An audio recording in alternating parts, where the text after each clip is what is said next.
These are the fallen angels that rebelled against God. First, Lucifer, the most well-known, whose pride led to his downfall.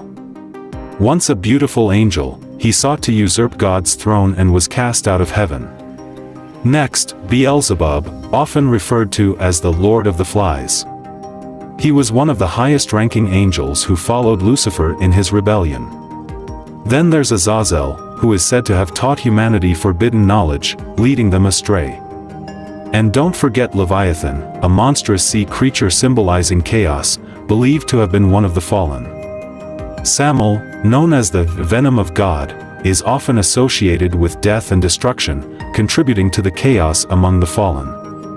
Last, but not least, Asmodeus, the demon of lust and one of the 7 princes of hell. These are just a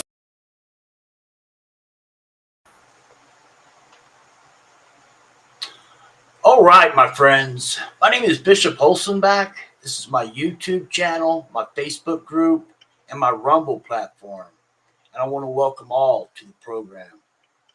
Tonight we got Gary Wayne, of course, and it's going to be with me. And I'll be interviewing Gary. We're going to be talking about the war in heaven. What caused the war in heaven? Gary Wayne is going to connect the dots for you. All right, my friends, so sit back and enjoy.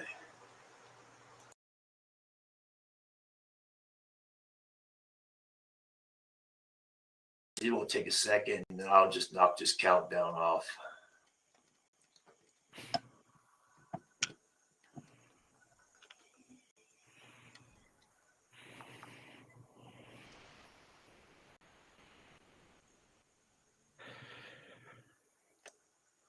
All right, Mr. Wayne, here we go. All right, my friends. My name is Bishop Holsonback. This is my YouTube channel and my Facebook group, and I want to welcome you all to the show. Tonight we have Gary Wayne, and we're going to be talking about the Nephilim Wars. Gary's going to break down more about the Nephilim Wars to us in a minute. I wanted to talk about Gary Wayne's book and some other stuff. You know, my friends, what Gary Wayne's book did for me is connect the dots into Nephilim culture. Gary Wayne's book is a go-to book. It's like an encyclopedia. But my friends, it's broken down into small chapters where a person can digest the book. So please, my friends, go out and get Gary Wayne's book. And if you want a signed copy, all you have to do is go to Genesis6conspiracy.com. And Gary Wayne will give you a signed copy.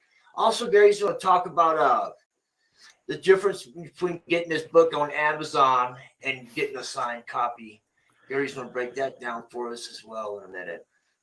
You know, my friends, Nephilim culture and the wars is serious business, and Gary's going to connect the dots for us. So please stay tuned to the end.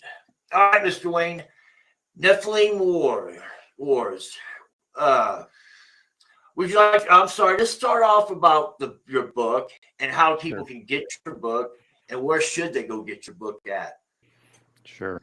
So the best way to get a hold of my book is through my website. That's the Genesis6conspiracy.com. Genesis 6 with the number 6conspiracy.com. And also, it's also the best way to get a hold of me. So if you go over to the media page where it says, and it'll be a highlighted small sentence or part of a sentence that says to contact Gary Wayne for an interview, just click on there. And that's my email. And if you want to ask me for some information or ask me a question or anything you want to comment, you can. That'll be a direct email to me when you go through and send me the message. And so it might take me a month to get back to you, but I will get back to you on that. On the website as well, there's several different pages.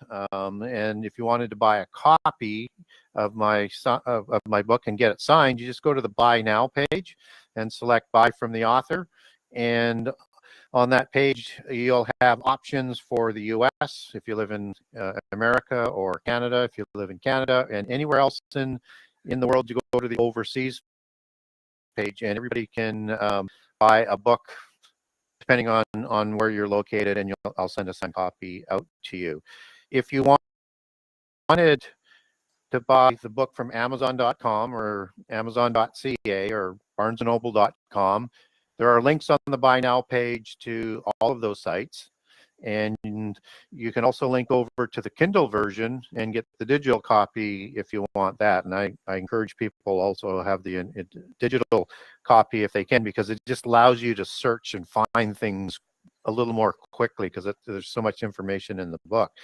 So the price that I sell it for, and Bishop and I were talking about this just before the show, is different than what you're going to find at Amazon.com and or BarnesandNoble.com. There's a couple of reasons for that. One is I have a publishing agreement for the books that I retail or I sell. I cannot undercut the agreed on retail price, which is in the US $29.99, and then plus shipping. So I live in Canada as well, so I have to bring the book all the way from the US to Canada, which isn't the big cost because I bring it in some volume. But when I ship a book out individually back across the border, just as if you try and ship something to Canada or to, let's say, Britain or wherever, as soon as it goes across the border, the price goes from $4 or $5 to, in the US, to like almost $20.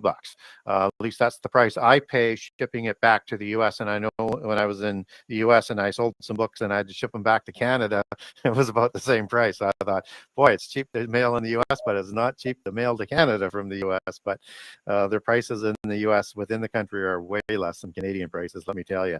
So I have that sort of $20 up cost, plus the packaging of the book, plus the freight, plus what I paid for the book, and then whatever's left over, which isn't usually very much, but I do well enough on it so that it's worthwhile for me to do, and a little bit more than if you buy it from Amazon.com. But I get a royalty from the retailers through the publisher as well on it.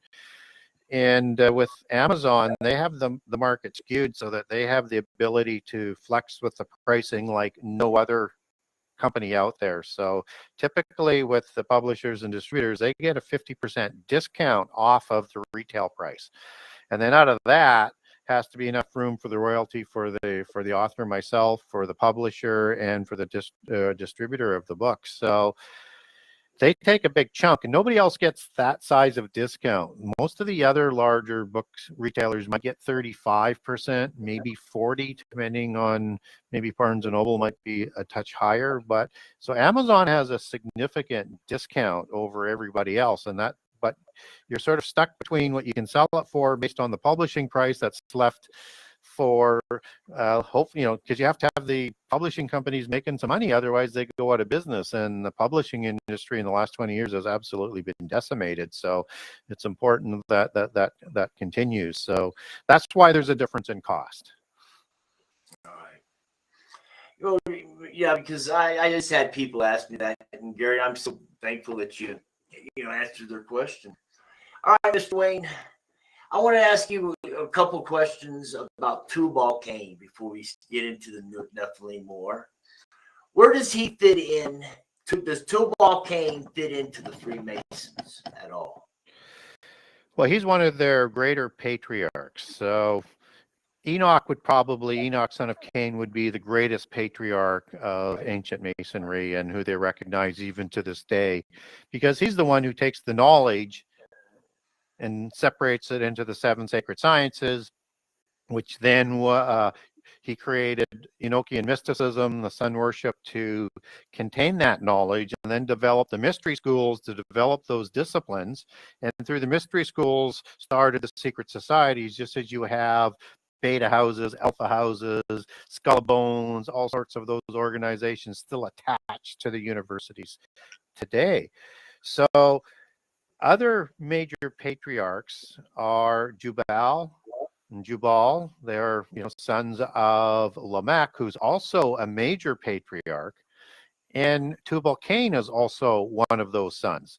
And Tubal Cain is probably a greater patriarch within Masonry than Lamech of the Cain line, and but lesser than Enoch. So Lamech, in his generation, starts a renaissance Enochian mysticism, Enochian knowledge, and a sort of doubling down of advancing the knowledge. And that's also the generation where that knowledge merges with the fallen angels, as the book of Enoch talks about. And mythology, legends, and history all around the world have a similar accounting of the gods providing significant knowledge to humankind that starts civilization. So you have that generation, we have that Renaissance, and within that Renaissance rises Tubal-Cain as probably the greatest leader and king of that time, and as a major artificer of metals and of a major alchemist. And so he has many, many sort of separating and distinguishing attributes that distinguish him from the other patriarchs, other than Enoch, who is considered the founder to secret societies and the Gnostic knowledge of cult religion.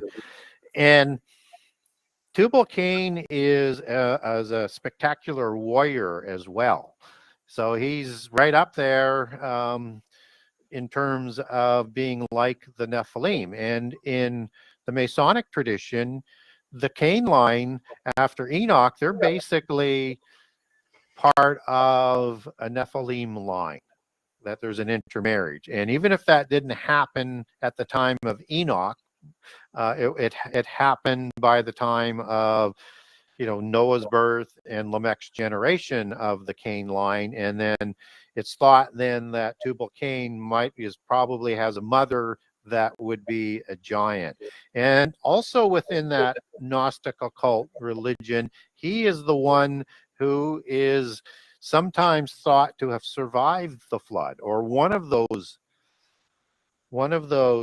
giants who would have survived the flood. So when you get a movie about Noah and you see the Gnostic overtones and things put in it, and in particularly the last movie I'm talking about, and you had a stowaway on the ark, just as Og in some polytheist legends are said to have stowed away on the ark.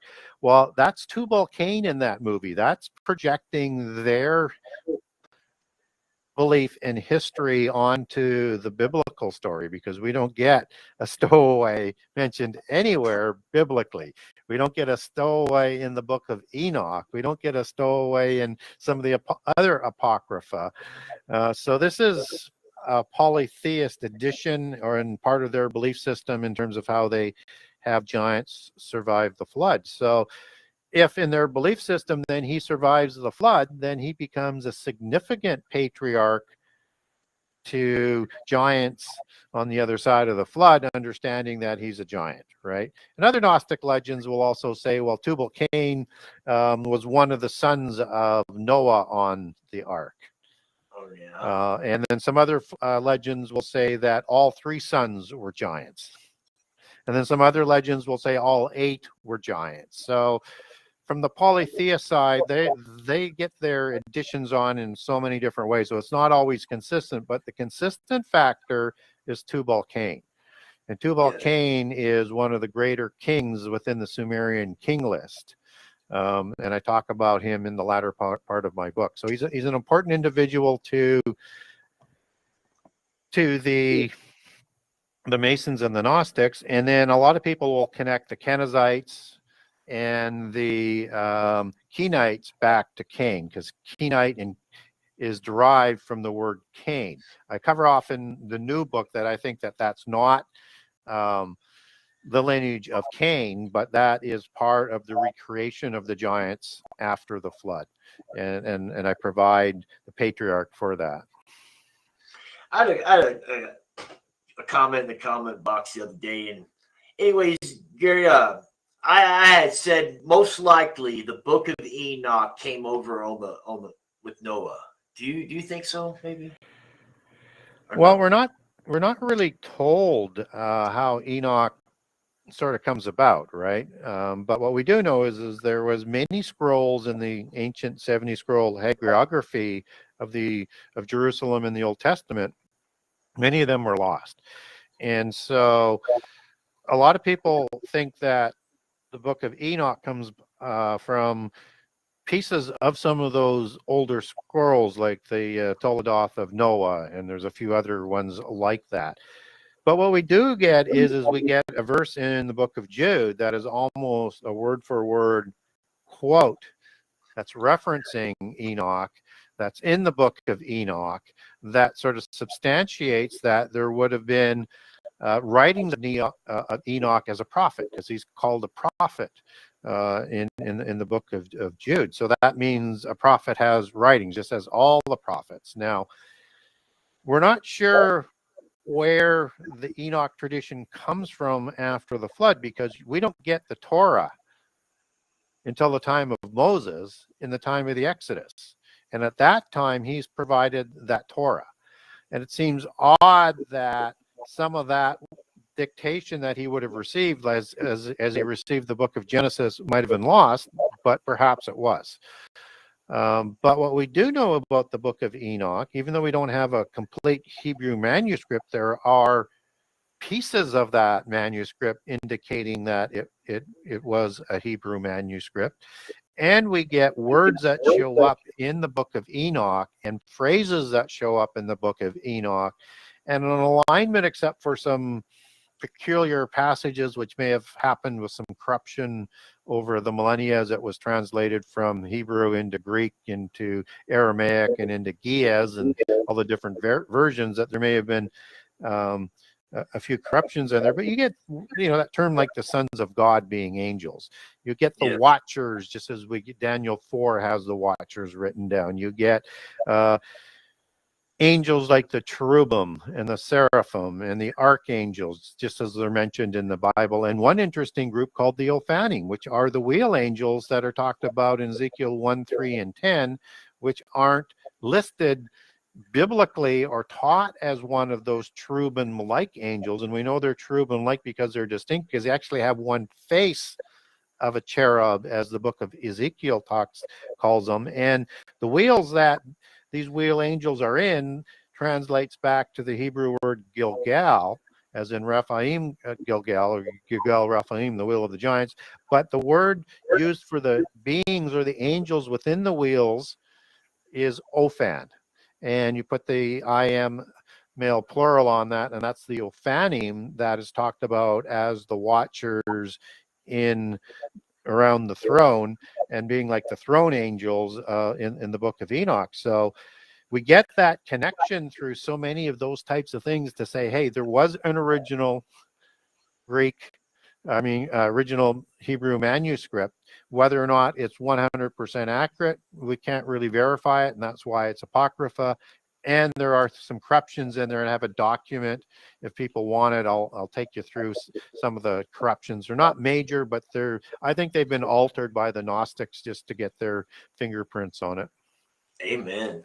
I told the lady in the comment box, I said, I got things of my grandfathers, and most likely Noah had things of his grandfathers as well.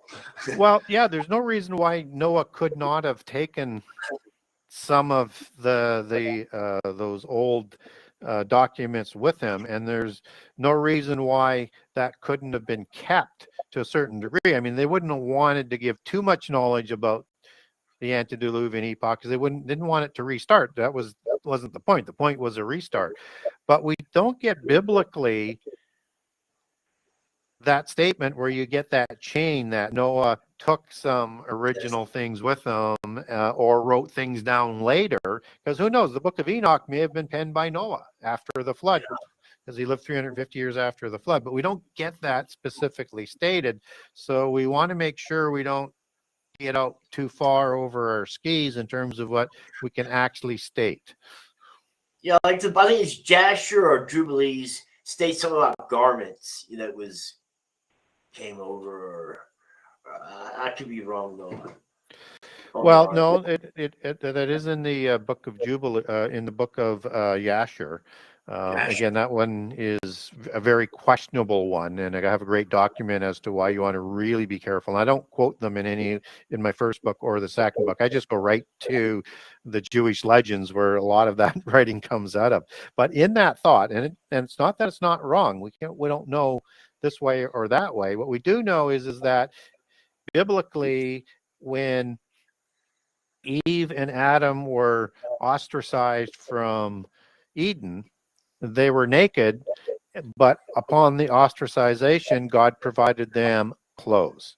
So in the tradition of that as being preternatural clothing, even though they're made from the garments of animals, the thought in the book of Yashar is that this provided Adam great strength. Okay. Right?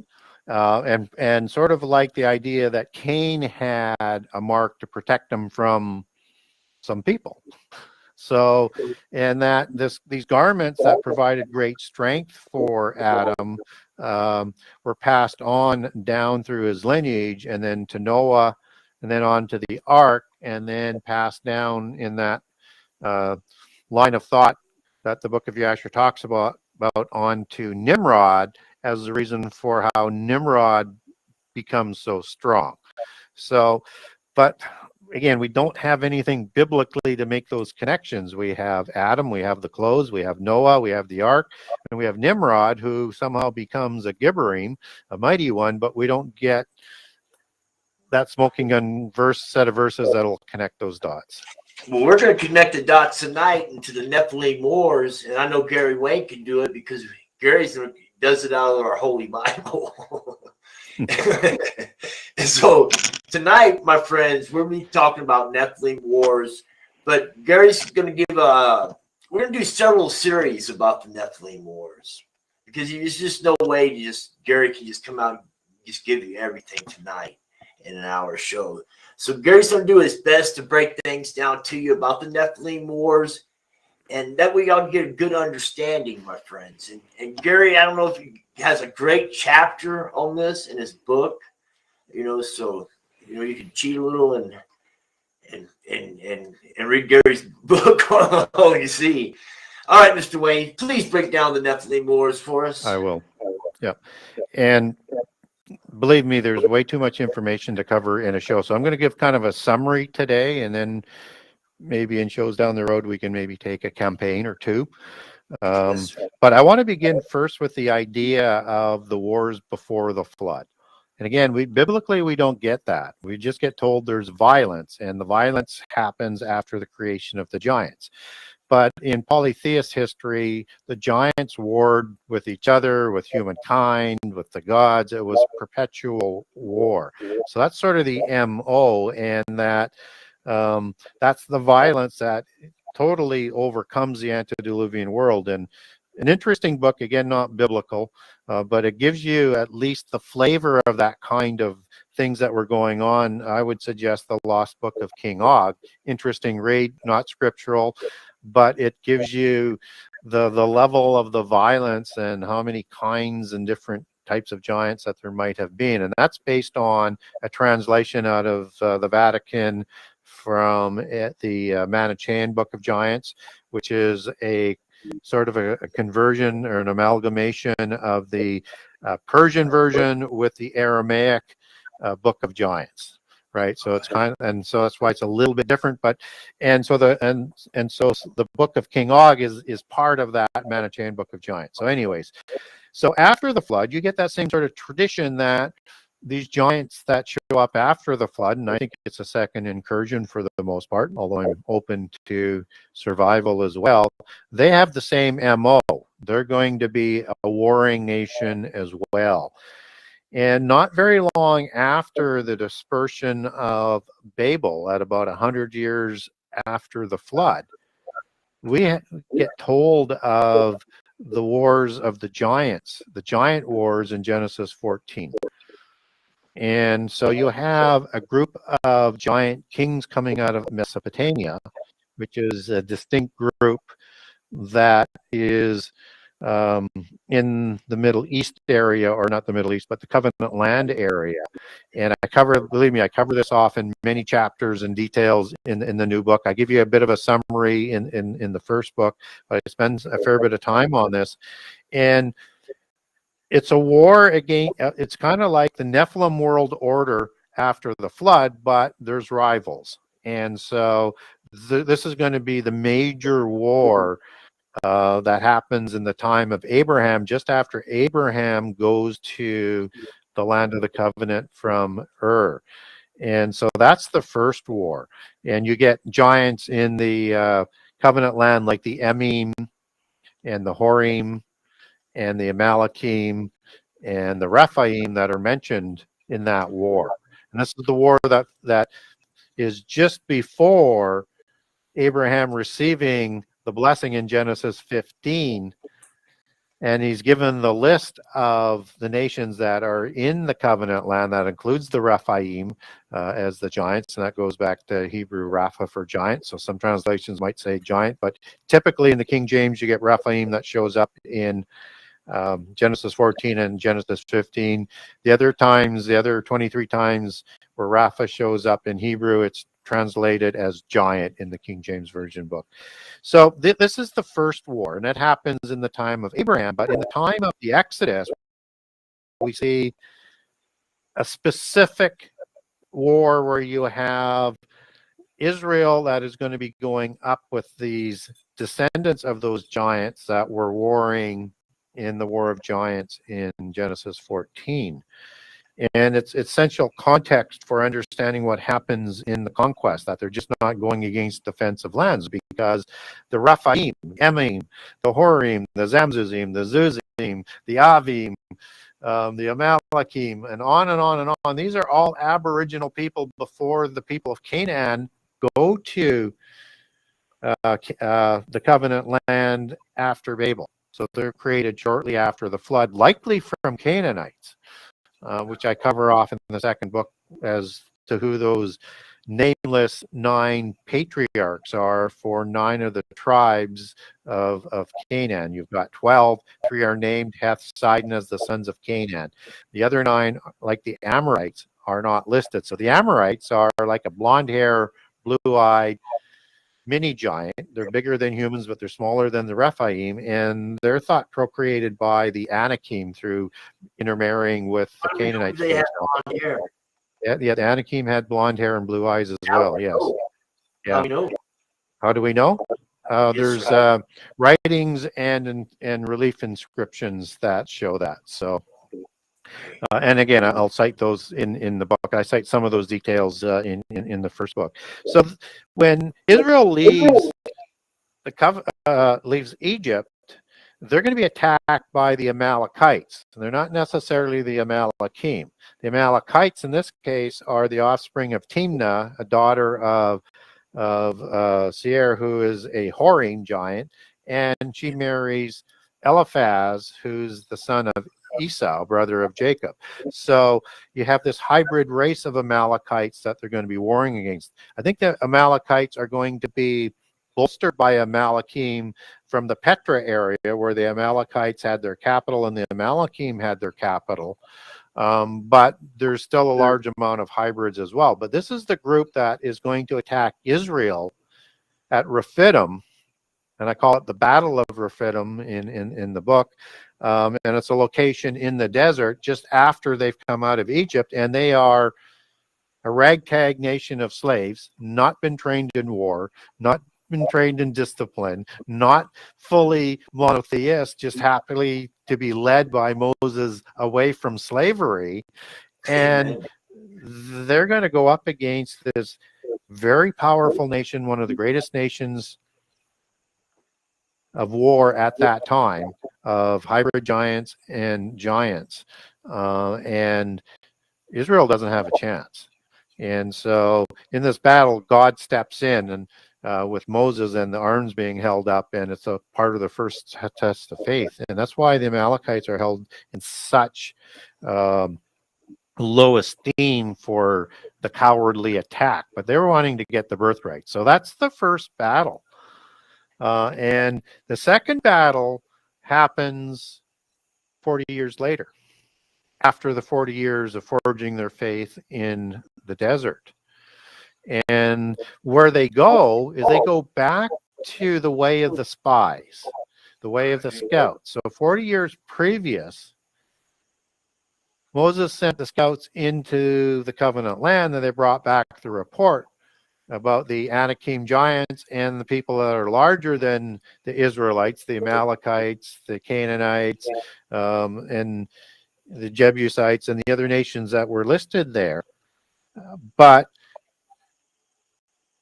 all but two of the spies, all but Caleb and Joshua, they are so afraid of the giants and the hybrid giants that they say, we saw Anakim there who are the descendants of giants. I won't go through the delineation on that, but they're like grasshoppers before them. It's embellished, but it doesn't mean that they weren't up against giants. They just weren't quite the size that they had said, as talking about the Nephilim before the flood. So this is where they return after the 40 years to Athronim. And the king of Arad, who's a Rephaim king, and I talk about him in detail in my book, leads his army out from southern Canaan, from the Hebron area. So probably were associated with those Anakim kings of Telmai, Ahiman, and Sheshai at Hebron, Kiriath Arba, which is named after the city of Arba. Arba is the patriarch of the Anakim, whose name isn't listed in the table of nations, by the way, because no Rephaim are listed in the table of nations. And so Israel is really enthused, but they don't listen. And so they do an attack without God's authority to do it when and how he told them to do it, and they get their butts whooped. And then they repent, and it's part of the forging of faith process, and then God delivers them into his hands in that war. And from there, they don't go right up into the covenant land. And they don't go through the Philistines. They actually go back south around the sea, around the Edomites, around the Edomites that expelled the giants, from the Edomites that didn't expel the giants, as Deuteronomy 2 talks about, around Ammon and Moab. And they were told not to provoke them because they're the descendants of Abraham, right? And they've already received part of that larger inheritance that we talked about earlier. So they're going to march up the east side of the Jordan River and right into the land of Bashan, right into the land of Mount Hermon. And I call this the Eastern Campaign. And yes. So they're going to take on King Sihon and his 35 to 40 cities. You know, he's got 7 or 8 Pentapolis city-states, plus all of the villages and all of the Amorites that he's king over, because most of the Rephaim were driven out in the War of Giants. And Israel defeats them rather easily with God's help. And then King Og steps in, reigning from Edrei and Ashtaroth, and takes his army, which is even larger. He's got 60 cities. He has the greatest empire of that time. And he's the last of the Rephaim, the last of the giants. So probably the last of the second creation of the original Rephaim giants after the flood. And he rushes into his support. That is either one of his best friends or his brother, depending on which source you're reading on that.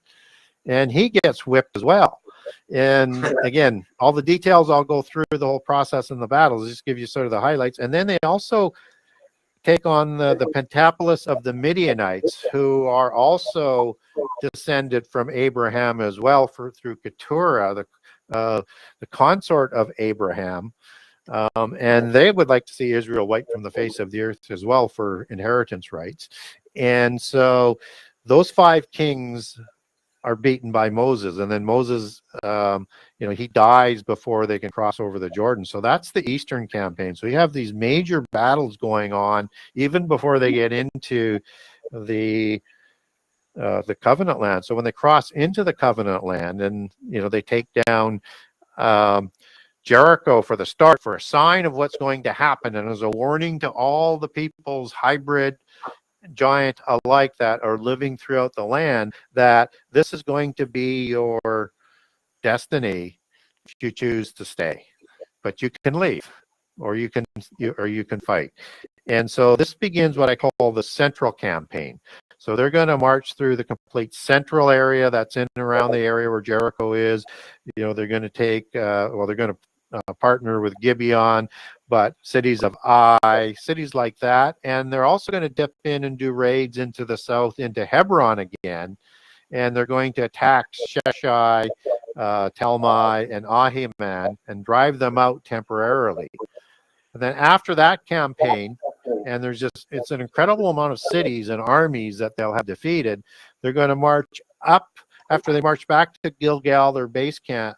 They're going to march up quickly through the mountain sort of spine, the road between the mountains, and do it before the kings of the north realize what happened, because what's going on in the central campaign is they're starting to unite in great alliances because of the sudden fast victories that Israel is having. And all of those kings of the central, of the south, and the north are now becoming a big alliance, but the northern kings haven't fully brought their forces back together. And so Joshua is going to rush up and get to them before they expect it. So he's going to meet them in the north. And this is a massive alliance. And King Jabin, who is another one of those great patriarchally named dynastic kings, and there's a King Jabin, for example, that shows up in the book of Judges after Joshua's lifetime, that there's going to be another war against. So this name is handed down patronymically, just as Agag is, and many of or Hadad would be another one. It's like a pharaoh title, right? It's passed on. It may not be the actual name of the king, but it's a title. And so this is the greatest alliance ever seen in terms of numbers, in terms of chariotry, in terms of horses, iron weapons, the whole bit. And wow. Joshua catches them off guard and wipes out the army and sends them fleeing, and he chases them back into their individual areas from the coast of Sidon back to the mountains of Bashan before going back to Gilgal at their base camp. But the war's not over yet. Then comes the mountain campaign. So where you had many of the giants escape as refugees from the south and from the central area and the northern area, they went into the mountains and held out. So now they're going to have to flush the balance out of the mountains. And this is the mountain and southern campaign. So they go into the mountains first, and particularly are taking on the Anakim at this point in time, and finish them off, and then go back again to take the Hebron area that was first taken in the central campaign. But they obviously, after the Israelite army left, the giants retake that back again. And by this time, Joshua is old and Israel is growing tired. But the wars aren't over. It's just that generation is looking for some rest, and they didn't even take on the Philistines at this point. So when you look at the various wars that are talked about through the time of the Judges, these are all giant wars, and that off in detail again in the second book by each of those campaigns, each of those battles. And that's when, like, Bean shows up, and that's when Caleb goes back in early on into Hebron and chases the Anakim back out of Hebron and finally kills those three kingly giants. I mean, they're quite resistant, right? Resilient. Yeah. So it took a lot to push them out. And the wars continue into the time of the monarchy. And that King Saul is brought back in by the Holy Covenant and the Holy Covenant obligations written into the covenant in the war edict and the taking of the land edict, that they would have to drive out all of the giants. And so King Saul is bound into that covenant that he's supposed to look at every day and read to remind him of his obligations. And they begin with the Amalekites and King Agag. And there's a King Agag also in the time of the Exodus, as the book of Numbers talks about. So again, you have that patronymic name. And so he doesn't finish the job off, which is why he's going to lose his dynasty, and he's going to lose even after several wars against the Philistines. They're finally going to defeat him, and then David takes over, and he finishes off the rest of the giant nations. He finishes off the Amalekites. He finishes off the Philistines and the hybrid and giants, the Cherithim, the Pelathim, the Casualzim, and the Philistines, who are the hybrids that are part of that whole alliance, and that alliance included the Avim, who controlled one of the cities, and Anakim, who controlled two of the cities. I think there's also, you can make it a case that maybe Avim controlled even another major city within the Philistine alliance as well. And then David is also going to take on the Edomites, or the Horim, in that dynasty, both in the area in the south, and then that are classified as the Syrians in and around Mount Hermon. So there's two different sets of wars that are going on there that he's going to take over as well. So I cover all of those campaigns individually in the new book. So there's a lot more information. I know I covered a lot of territory and a lot of time, but it gives you an idea that if you're not told about who these people are, that's right, you don't have any idea what's going on from the time of the Exodus to the time of King Solomon.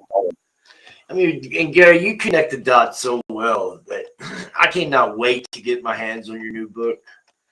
I mean, because the first book, and it was enough to connect the dots, but just the way that you connect the dots and explain it,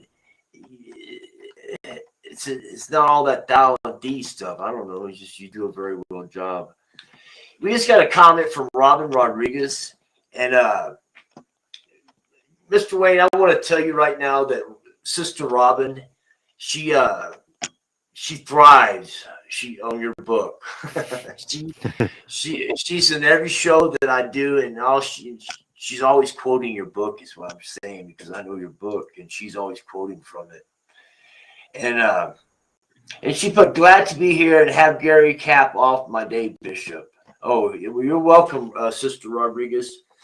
You know, Gary, well, I keep hesitating because I don't want to lose this thought in my mind, and I just want to ask you real quick. Did King Og have a last name? Did he have a other than King Og? How do we know about King Og? Well, we get that name that comes down to us, right, in the Bible, and it's thought to be the same king as Ug in the Ugaritic texts of the Nrphilim as well. Right. And again, it's thought to be more of a title than an actual name. So we may not have the actual name. Yeah, and that happens a lot in the Bible in terms of titles that are assigned. And Nimrod, for example, likely isn't his original name, but was assigned that name to represent, the rebellion that he did against God. So that's not an unusual thing. Just as in the first book, I talk about David probably wasn't his real name. That was a title, the Davidum, and that Elihan was likely his first real name, and that Saul was Labiah, or the Lion of God, before Saul was selected as, meaning chosen, as the one chosen to be the first king. That's probably to confuse us, the bottom line, right? Yeah. I decided to read this comment out loud, and it's coming from Gabriella Amtrust, and she's stating that our dynamics is the best she's ever seen on YouTube. Pretty much is what she's saying. Wonderful to see you guys and the author live. What a brilliant dynamic between you two. Yahweh bless you and all the best. Well, thank you, sister. Thank you for such a wonderful comment. Yeah, because, Gary, I always wonder, and I always got to remember what you just said about the titles. And they're giving these titles, just like Satan, Lucifer, and they're giving all these different titles. Well, Mr. Wayne, we're coming up on an hour, and I told you, our show only lasts about an hour. We got about 15 more minutes. I can come up with some good questions in 15 more minutes. I know we've got 30 people tuned in right now. There ought to be some good questions coming from the chat. That's for sure. Yeah, we need some comments from the comment box. So please comment in the comment box. I don't know if y'all know, but we're live and we're interacting with Gary Wayne. My friends, you're in your home. I'm in my home. Gary's in his home, and we're interacting. We're fellowshipping right now. And this is the time to ask Mr. Wayne questions. This is why we're doing this broadcast is for you guys, because we all got different views, and that's what makes us different. All right, Mr. Wayne, I got some questions for you. We was talking about the reason why I wanted you to talk about Tubal Cain this in the beginning of the show, because he plays such a big part in the pantheon. And Gary, do you think Mount Hermon is where they still worship the pantheon at? Because there's a UN base on top of that Mount Hermon. You think they go up there and have their little powwows and rituals and stuff like that up there? Oh, I think so. I think so. Yeah. So I think that Mount Hermon is the home of the Baalim gods, and that was and I know a lot of those would have been sent to the abyss, but the ones who replaced them would still be reigning from Mount Hermon, just as the assembly of the Anunnaki was at Mount Nippur, or at Nippur, and that mountain is thought to be in Sumerian records to be Mount Hermon, just as the Epic of Gilgamesh at the Cedar Forest is at Mount Hermon. So this is a central mountain to many cultures, where you had this assembly of the gods. That's the assembly of the gods in Psalm 82. And they rule from that assembly over the 70 nations that are talked about in Deuteronomy 32. And so this assembly of the gods is also talked about in the Ugaritic texts as the assembly of Datan, and the Datanu, or the Tuatha De Danann, as they're known in other transliterations of the giants, and they're overseen by the council of the gods of Mount Hermon that includes Baal and his other ruling gods. And it was ruled there by his father El before the flood. So this is that temple, this is that holy mountain of assembly. And when you look at Armageddon, that's Mount Megiddo, as a lot of people think, and Megiddo means assembly, except the problem with that plain is there's no mountain there. So it's right. So it's as you look into the history, and I cover this off in the detail as well, and I know Dr. Heiser covered some of this material off, but I'll connect it with more things than just the linguistic connections, as I'm talking about with these other assemblies. But as you take that word assembly or congregation, which is in Isaiah 14 for the congregation that's talked about with God, and this is like a counterfeit congregation of Satan. That is the word Moad or Mogad, and it's that G that in around the time of Tiberius gets silenced, and it's replaced with what they call, I think it's an IN, like an apostrophe. And so it's now sort of understood as Moad instead of Mogad. So when you look at what's going on, that means assembly. And just as Mount Hermon is that mountain of assembly, this is where those armies are going to gather, where Antichrist will march to wait for Jesus to come after coming up through Edom and Basra. And that's where that battle will take place, because that's the assembly of Satan's Psalms 82 Council of the Gods that Antichrist will answer to. So yeah, I think they have possession of Mount Hermon today, which is it's the largest manned UN operation in the world, and it is. And you don't get any real information as to why they have it or what they're doing there, other than the platitudes that it's a good strategic place, and and they sort of whitewash the whole sort of history. It's got the gateway to the gods there, the cave. You got the Pan Temple. You've got all these other different things that are going on at that mountain. So up to Mount Hermon, you don't hear people doing that summit at all. Yeah. Yes, Gary. Yeah. I got another question. Oh, no, actually, we got a question from the audience. It says, this coming from TJ Best. Please define Enlil. N-E-L-I-L. Do you know what he's talking about? Can you run that by me again? What's his name?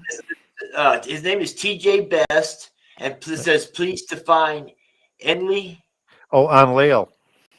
All right. Oh, Well, Enlil is a god in the Sumerian pantheon or the Mesopotamian pantheon, and he's the brother of Enki. All right. And so he is a offspring god. He's one of the post-Diluvian gods. So he might be equivalent to like Baal or Mot in the Canaanite pantheon, or to Zeus, for example. Enlil is thought in a lot of realms, even some Christians talk about this in the same sort of aspect, which I think is just wrong, just on the premise because of how the hierarchy works. But they classify Enlil as the god of the Bible, as opposed to just being another angel. And he's the brother of Enki. And so, you know, for example, in the Sumerian legend history of Babylon at Eridu, there was a temple that was set up at the bottom of the ziggurat being built at the Tower of Babel, but in Eridu, in their version, to Enlil. So Right. it's worshipped. He's a god that's worshipped in the pantheon. He's not, because he's sort of the nemesis of Enki in polytheism. He's thought to be the god of the Bible, but this is an offspring god. So these are sons of Anu, a parent god. Parent god that Anu had, you know, would be as a wife, as a consort, would be like Inanna, for example, the queen of heaven. And there was many parent gods. There's pairs of the parent gods in all of the pantheons. So Tiamat, which is a Leviathan type of comparison in terms of her descriptions, or Lotan or Yam, or all the different versions of this type of creature around the world, and as a mother goddess was married to Absu. So if people are comparing the god of the Bible to a son of one of the parent gods, Amen. then what they're doing is they're degrading the God Most High, right?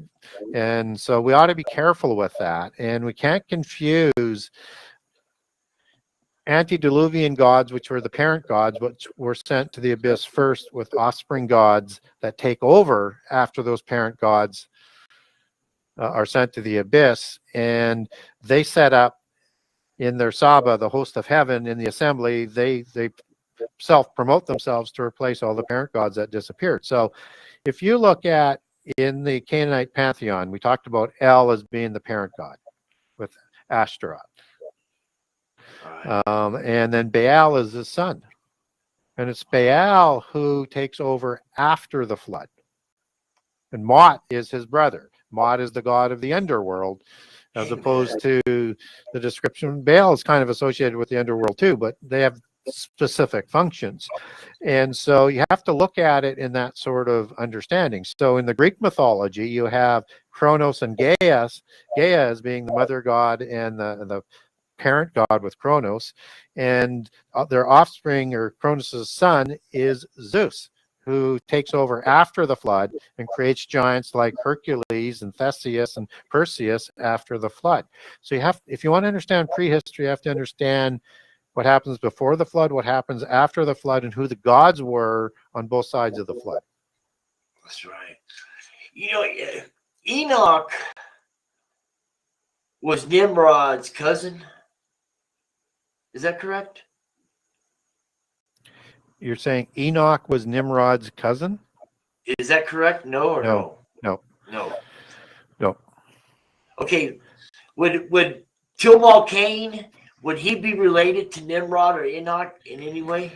Only if Tubal Cain survived the flood would there be a connection to Nimrod, because Nimrod is born after the flood. He's the son of Cush, right? Just the same way you'd make the same argument for Enoch. Enoch was before the flood. So unless he survives the flood, whether it's Enoch son of Cain or Enoch son of Jared, the only way they could be related is if Enoch survives the flood and lives on earth after the flood. You heard it here, my friends. Okay, Gabriella says, "Oh, and I would love to hear your opinion on whether the Tower of Babel is an Allegory are when we lost telepathy because the words confuse. I'm probably confusing you, but can you No, read that, Gary? I think I understand the question. So I do not think that Babel is an allegory. I think there's more to the story, but I don't think it's an allegory. So I think what happens is after the floods, you have giants that are being recreated, and probably with some of the stray Canaanites. They're around as the people are coming down the mountain, and they're very much afraid of them, and Nimrod is going to take over. And then Nimrod is going to become a tyrant, and he's going to impose his polytheist religion on the people forcibly. And he's like an antichrist type figure. But what he does is he starts to build this ziggurat, this pyramid type of structure, because ziggurats, pyramids, and towers were thought to be the same kind of structure. They may have a little bit different shape, but the same purposes. And so he's trying to build this pyramid that's going to reach heaven. Well, I don't believe that they were that dull, so to speak. There's no way they thought they could build a stone or a brick pyramid or tower that could reach up into heaven. It's just not physically capable and just not possible.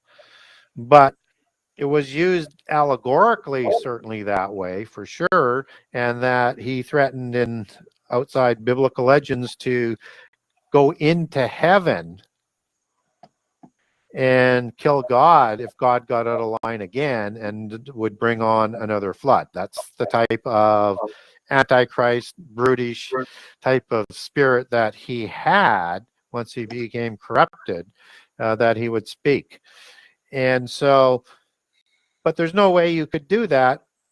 I mean, you couldn't build it through the firmament. You couldn't build it up into another dimension. But again, as I mentioned, the Babel story is told not only in the Eridu recollection, it's also found in Aztec writings and Quiché Maya writings. It's also found in Akkadian writings and Armenian writings as well. And what's interesting in the Akkadian writings is that Babel was called Babalu, but it has a different meaning in Akkadian. And understand that after Babel, Nimrod stays in Shinar, which is Sumer, and he's going to be sort of the progenitor to many nations, including the Akkadians, right?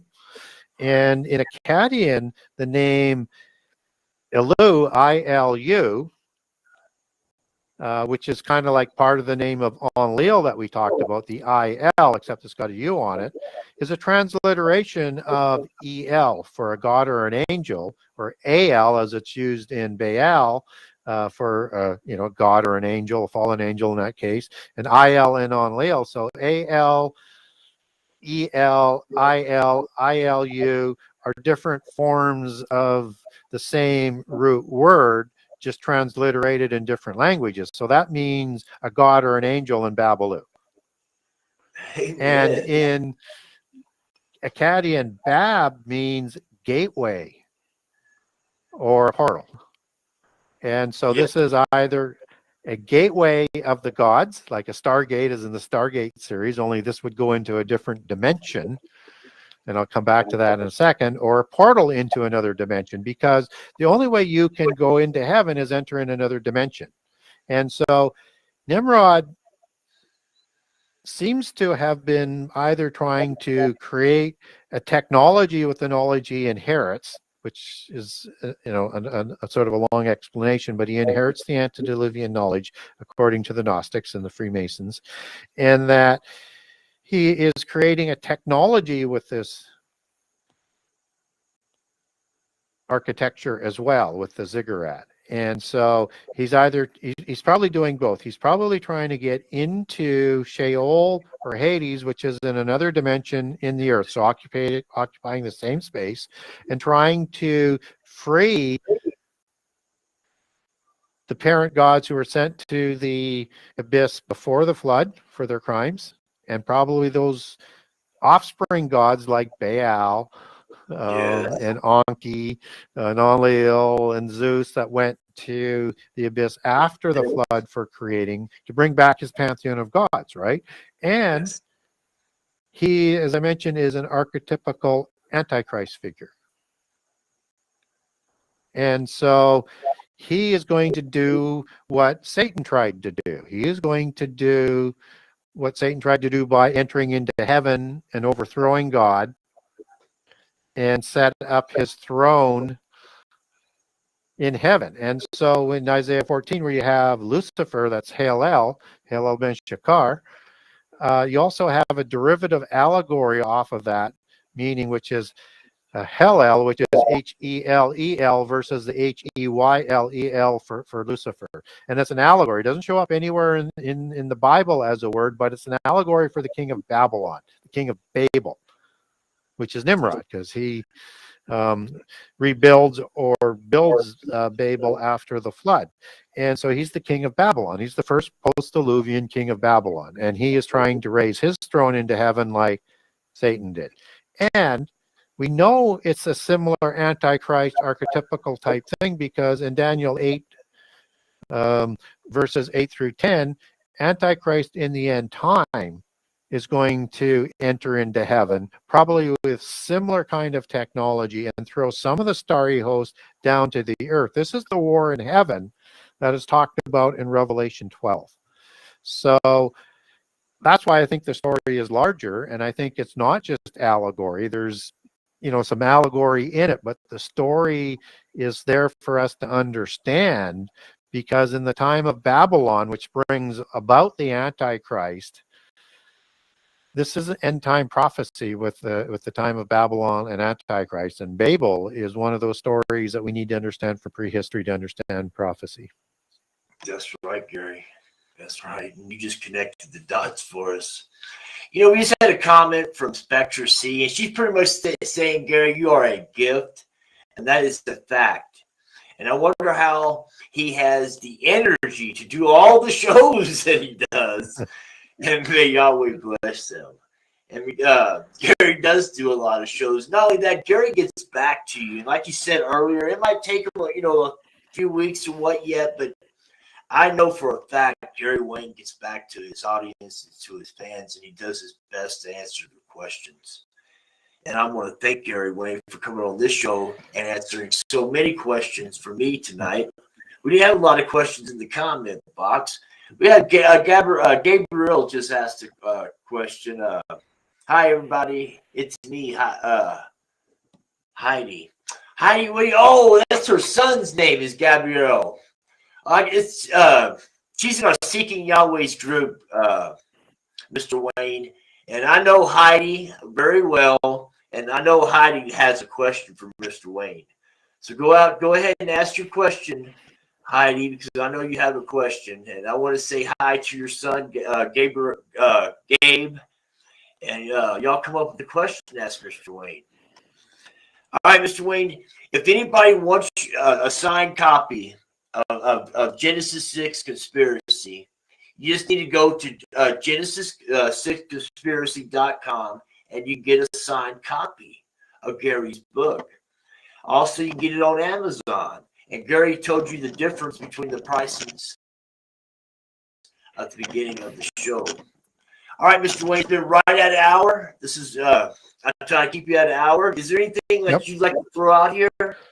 Well, I do want to thank the comments. I do this it's my honor to answer questions and to do this, and it's my pleasure and my humble honor to be in a position to be able to do this.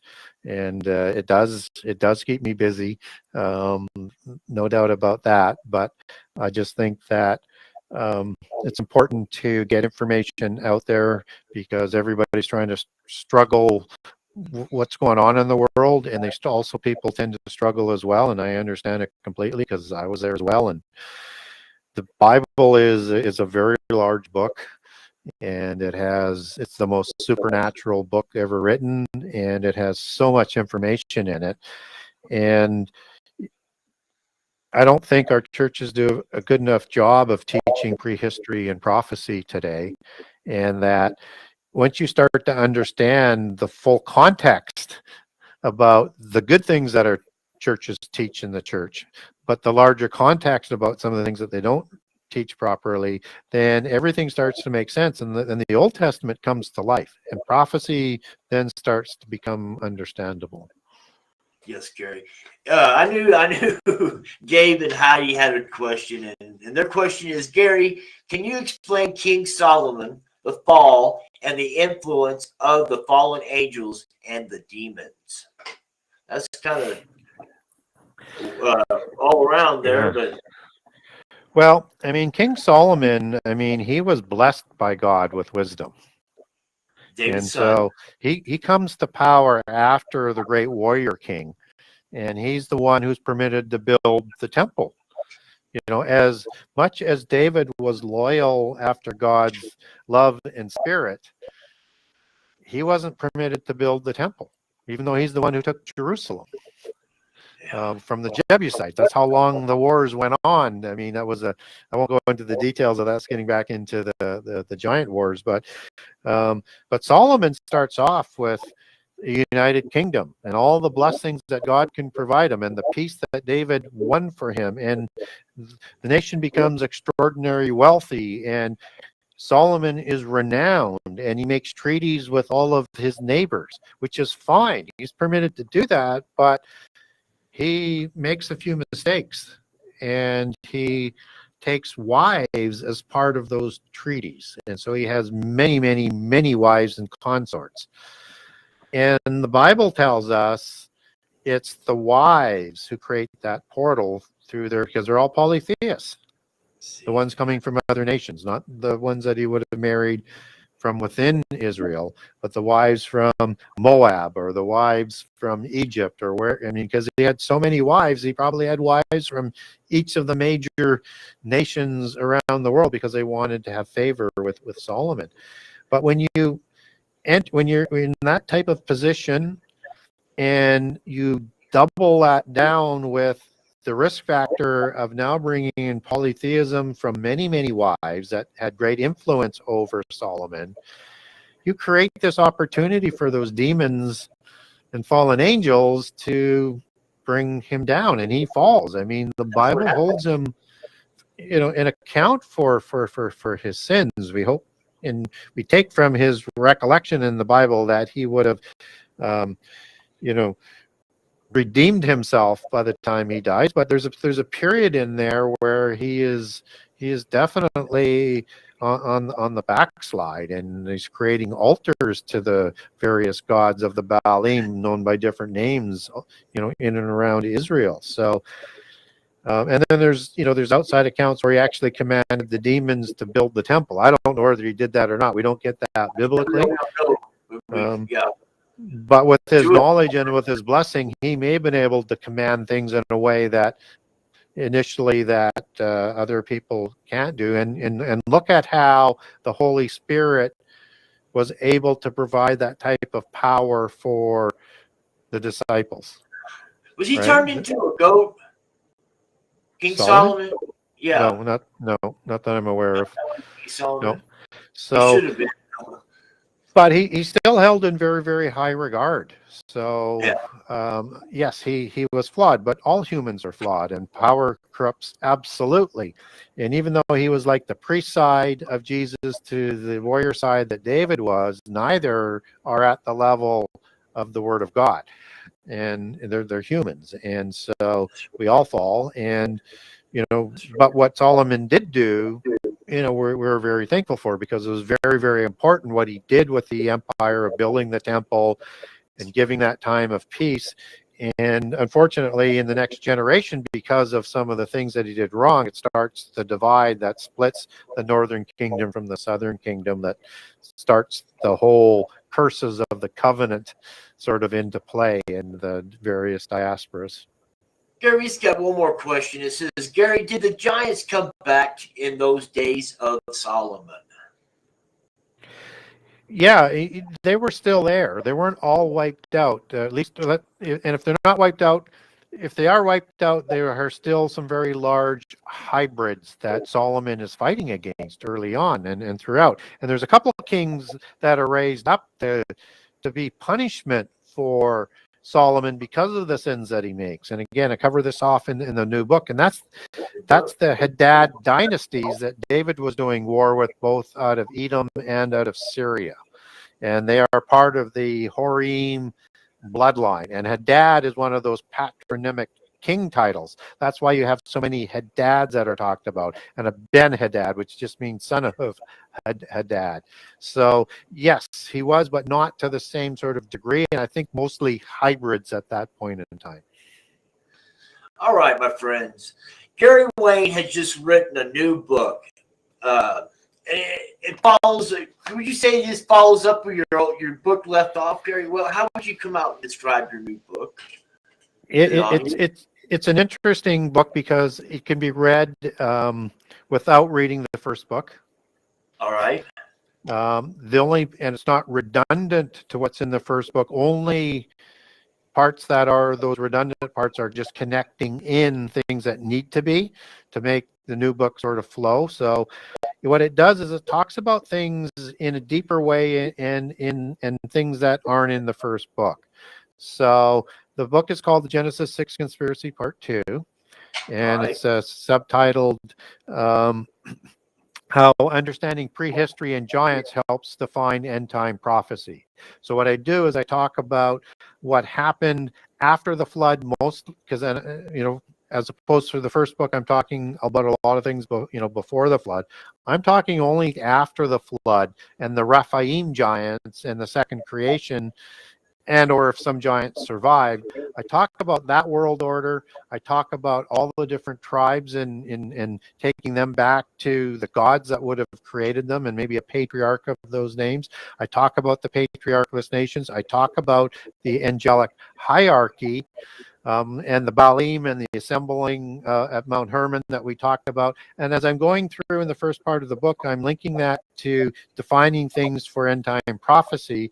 And then I'm going to link into end time prophecy, which rolls some of that important information forward to understand biblical chronology, and some of the interesting parts of Revelation that are become a little bit clearer because we can understand what happened in prehistory. So it also will cover off a couple of parts that I purposely left off in the first book. So I didn't cover the Jesuits as part of the secret society.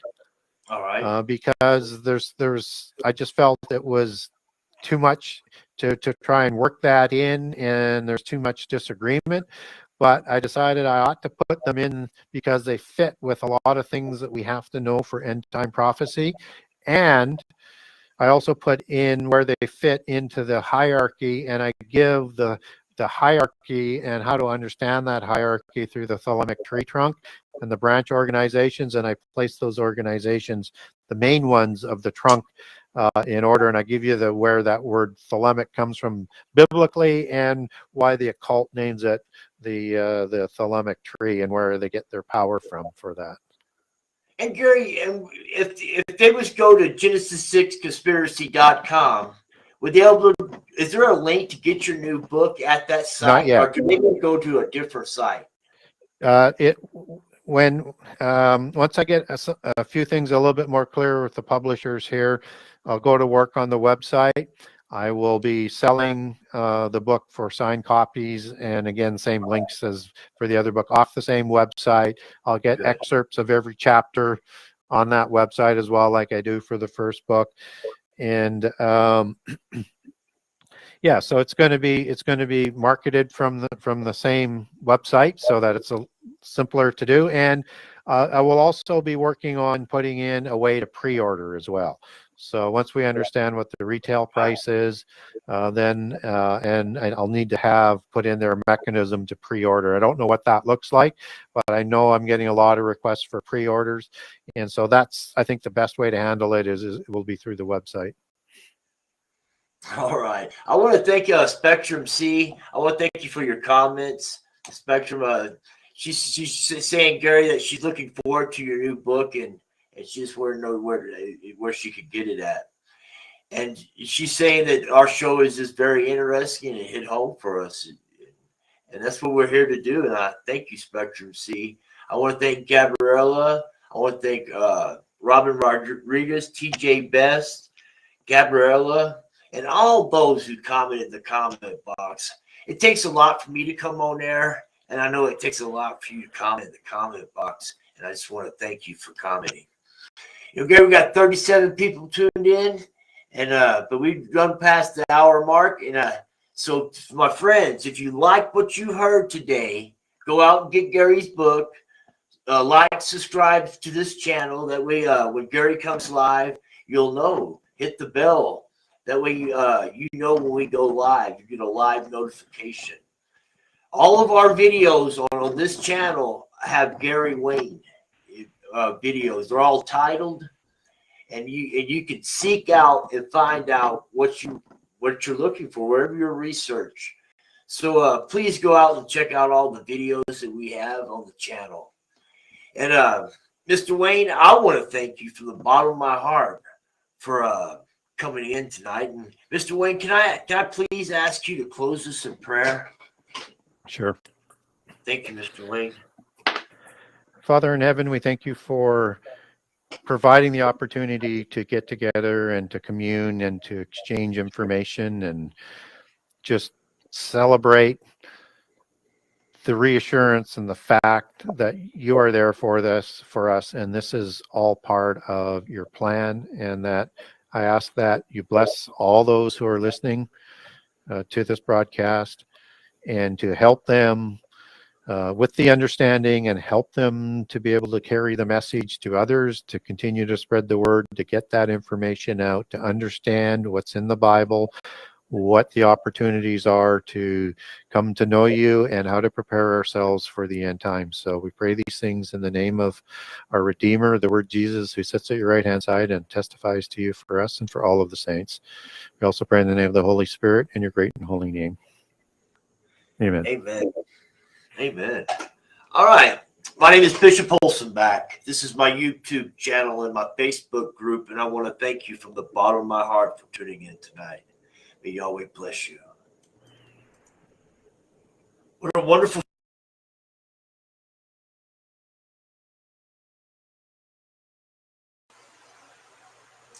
All right, my friends. My name is Bishop Holsonback. This is my YouTube channel, my Facebook group, and my Rumble platform. Friends, I want to talk about Nazi Germany. I'm going to talk about the UN. You heard me say this before. What is the UN doing with the flat earth map as its logo? My friends, it doesn't make sense. It don't matter if you're a flat earther or not. The UN has a flat earth map as its logo. All right? My view is Nazi Germany gave up their motherland to seek new lands beyond the ice ring. Here, let me put up a pic real quick for y'all can see what I'm talking about.